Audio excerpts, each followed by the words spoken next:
Hey there, tubers. Today's video is on where I stand at 300 hours with this CT 5555. If you watch my videos regularly, then you know that I've had more than my fair share of problems with this tractor. I've had it for 13 months.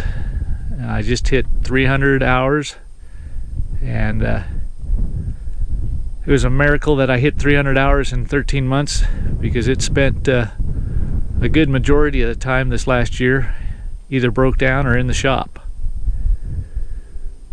So what I'm going to do is just kind of try and go over quickly the problems I've had and things that I do like about this tractor, because I do like a lot of things about it. It's been just a pain with all the breakdowns that I've had. So to get it started, I love this bucket setup here. Bobcat quick attach. It's a must for anybody. The loader,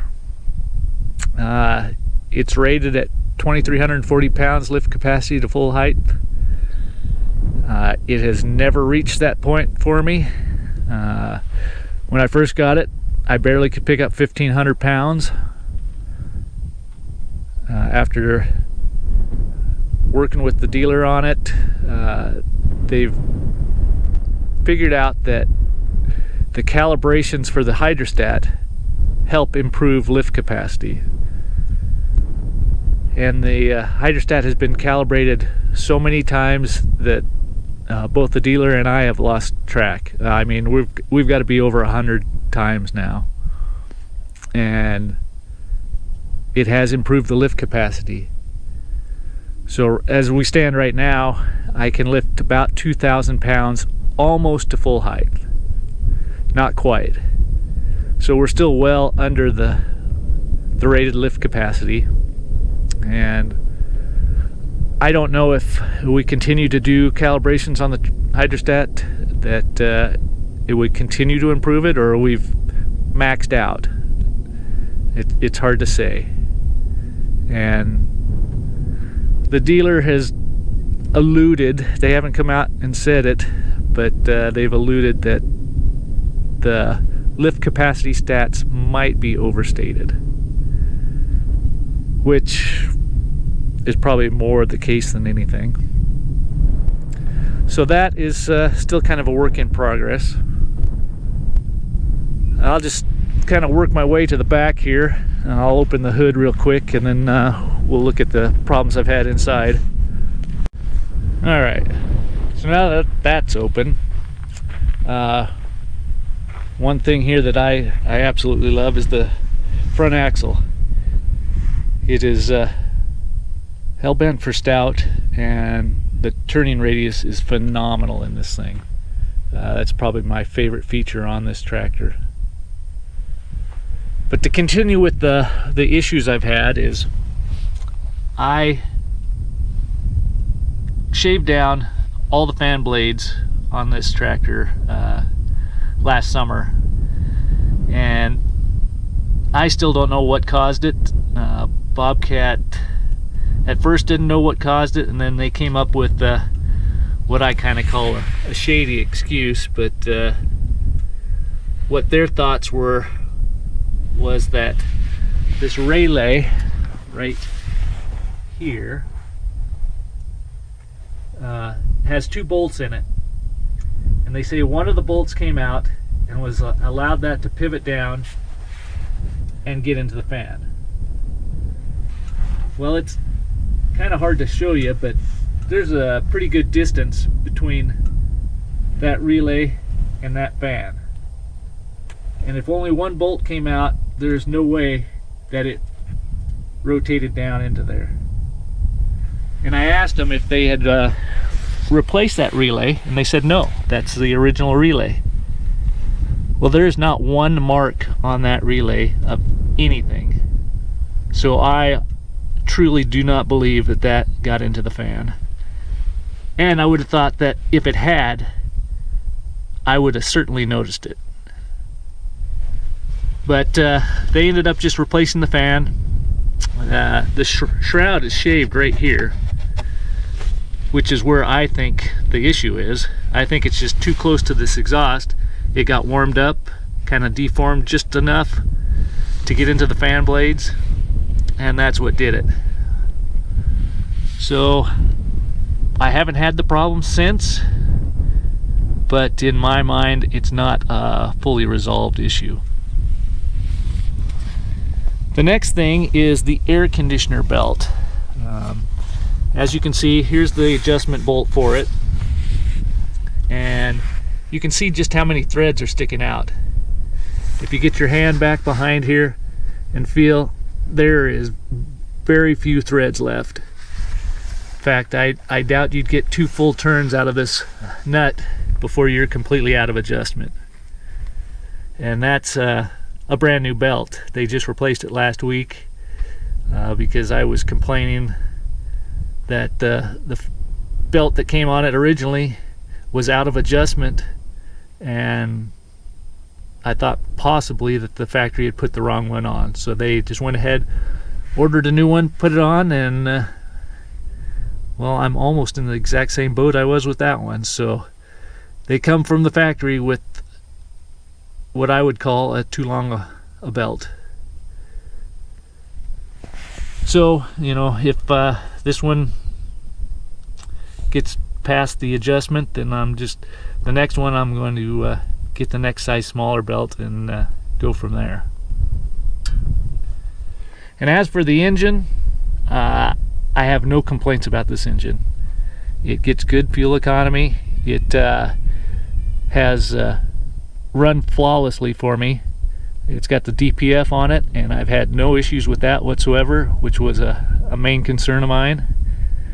But of all the bright spots on this tractor, this is, with the axle, is probably the second brightest spot.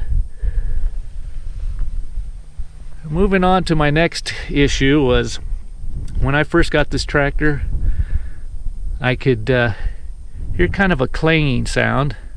I'll throw a little clip in here to show you what I'm talking about.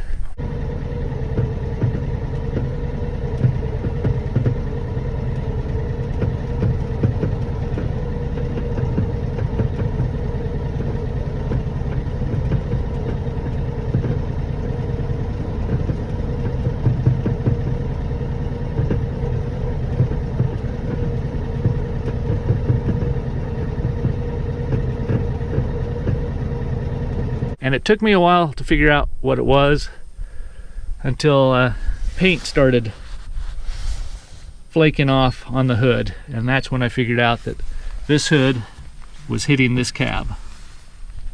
When I first told the dealership about it, they kind of just blew it off, but being the constant nag that I've been with this tractor, they eventually took a grinder and ground this cab down, thinking that that was the main culprit, which didn't solve it really at all. They touched all the paint up, and when they pulled it out of their shop to load it on my trailer, it had already rubbed the paint off. So in just that short a time, their fix did not work. So now we're a year later, they concluded that that brace that goes across back there was possibly welded on crooked. Now I didn't really buy into that, but I thought, well, I guess if it was off just a little bit, it could be just enough to throw it off a lot at the back there. So they replaced this hood. This hood is about 2 weeks old, and as you can tell, we've worn the paint off of it again. It's not as bad as the last hood, but it's still rubbing. So this issue hasn't been fully resolved either. And as you can see, this is kind of a trend with this tractor. Quite a few issues that still are in the unresolved stage. And one of the biggest ones is the hydrostat. Now with this hydrostat, it started out as the calibration light on the dash would come on, and then the hydrostat wouldn't move at all. You could go forward or reverse on the pedals and nothing. And as soon as the light went out, it would move. And what they told me originally was that it just needed calibrating. And so they came out, did a calibration, and I have not had the light since. But as soon as they did that first calibration, it started getting very jerky in the hydrostat. And they came back out, did it again, and it got worse. And every time that they calibrated the hydrostat, it just got worse and worse and worse. And it got to the point that they said, well, Bobcat has done an update on this hydraulic pump here that runs the hydrostat, and that they felt that they needed to replace it, and that would cure all my problems. Well, all that did was open a can of worms, because in order to get this pump out, you have to split the tractor. Well, when they split the tractor, they didn't have the proper tooling to support the cab. So what they did is they opened the door, ran a strap through the cab, and supported the whole back half of this tractor with a strap through the cab. Well, as soon as they split it apart, it did exactly what most people would think, and it crushed the cab. And I did a video showing the damage to the cab. So they had to go and order all that stuff and replace it, and which included the headliner. And this is a two-piece cab, so this bottom piece and the upper piece, that all had to be replaced. So after that, they got this thing back together, and it was worse than it had ever been. It was at the point that it was undrivable. It would throw you forward or throw you back, because the hydrostat was just jumping all over the place. So once again, multiple recalibrations on the hydrostat, and it has slowly worked the problems out of it. It still has a jerk occasionally, and then now it's intermittent. You can be pushing on the pedal and it just cuts out, and it'll cut back in and it'll cut back out, and it's just absolutely driving me nuts. Tractor's now been in 4 times in the last 2 weeks, and then since the end of February, in the last 5 weeks, I've had this tractor in my possession for about 5 days. It's been in the shop the rest of the time, and they can't seem to figure out what's going on with it. At this point, they're just throwing stuff against the wall, hoping it sticks, and nothing's sticking so far. So this is an ongoing problem that I have, and I did a video recently about how I got Bobcat Corporate involved in all the issues on this tractor, and they've gotten to a point now that Bobcat Corporate doesn't believe that we can fix this tractor, or that it's going to be such an extensive tear down to try and figure out what the problem is that they've reached the point that they've offered to buy this tractor back because they just don't know what to do with it. So I'm pondering letting them buy it back, and I'm not 100% behind buying another one of these, but I truly got to believe that this one is just a bad apple. And this isn't the extent of my problems. I've still got yet another one back here in the back. And as you can tell, see all that silicone? They've had this rear end apart 5 times. And I think they've actually got the leak fixed this time.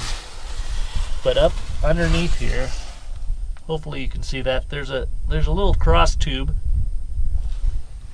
that allows the oil from the rear end to be shared with this brake housing.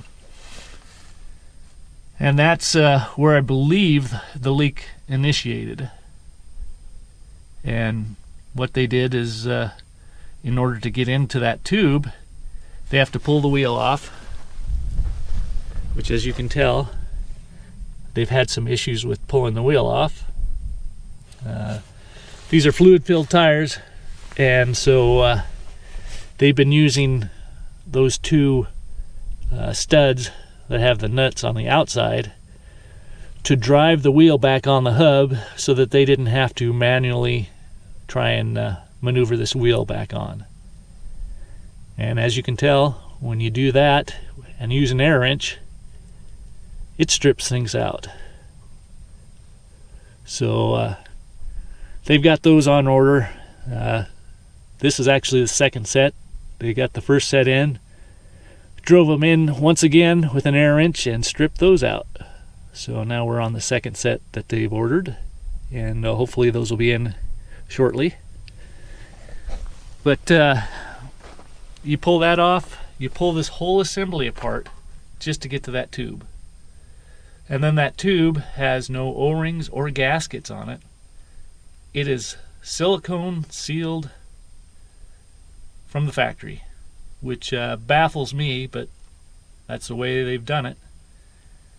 And after 5 times in for the leak, they went over the top with silicone to make sure it's sealed up. So that doesn't impress me a whole lot. Just by simply looking at that, it almost really makes me mad. But it's not leaking now, so I guess that is considered kind of a win. But that's kind of where I'm at. I guess I forgot, I did have an electrical issue early on where this light had shorted out and wouldn't allow the tractor to start. So I did have a little electrical issue. I think it was in the first month I owned it. But that replacing this light did solve the problem. I haven't had it since. So I guess I did have one issue resolved fully. But that's kind of where I stand with this thing. Unfortunately, I've just had a ton of problems with it. And I guess I should be more mad than I am. At first I was very pissed off about all the little things, but there genuinely has to be something wrong with this particular tractor. Not that Bobcat would be honest with me, but they said that, you know, they've had issues with other tractors individually, but they've not had all the problems that this one has had on any other tractor that they've sold. I want to believe that, simply because I can't imagine anything having this many problems and still people willing to buy them. So if this was a fleet-wide issue, Bobcat sales would be in the toilet. But they're not. And it could be just simply because people are desperate for tractors, but I would think word would be out that these things are horrible if everybody was having the amount of problems I'm having. So I am kind of leaning towards giving them another chance and seeing what the next one's like. That might be stupid, but I am leaning that way. But I do like the cab. It's well laid out. You have a ton of options that a lot of tractors don't have in this size. And when I bought this tractor, it was a very reasonable price, I thought.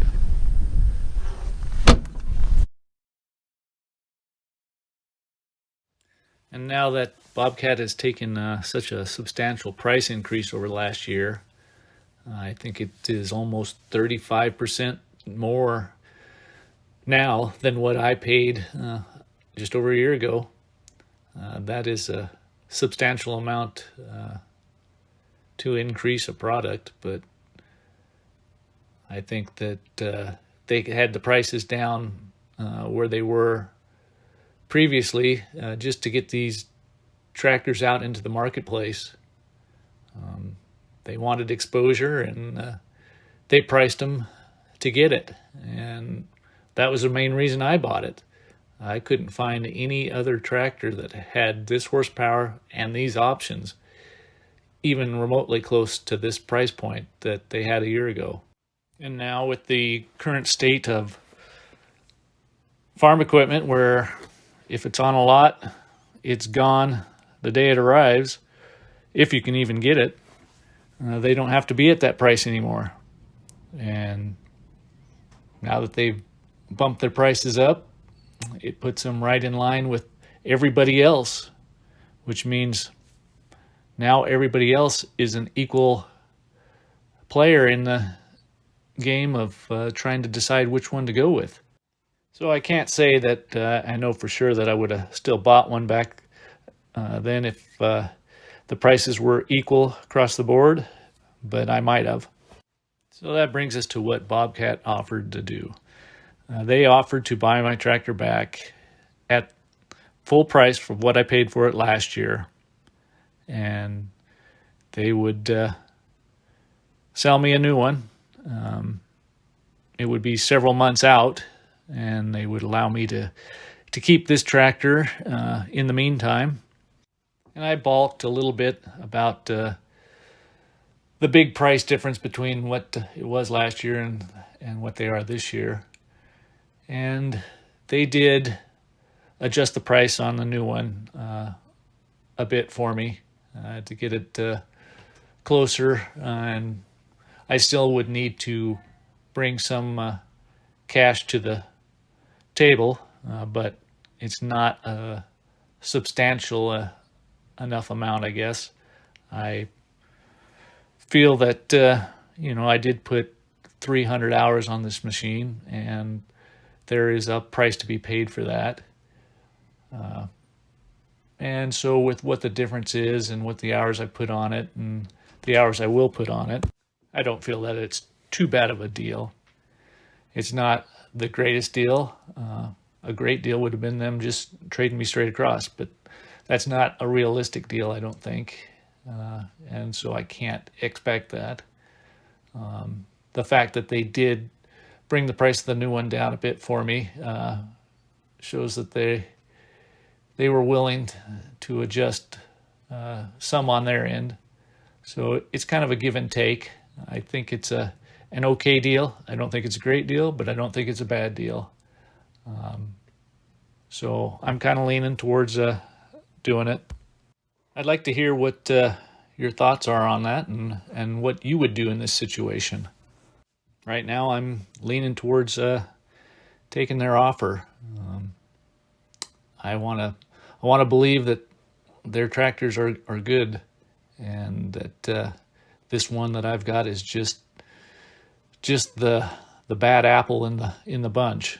Now, I did tell the dealer that if I did accept this offer and I got another one and I had any issues whatsoever with it, that I was done buying Bobcat products.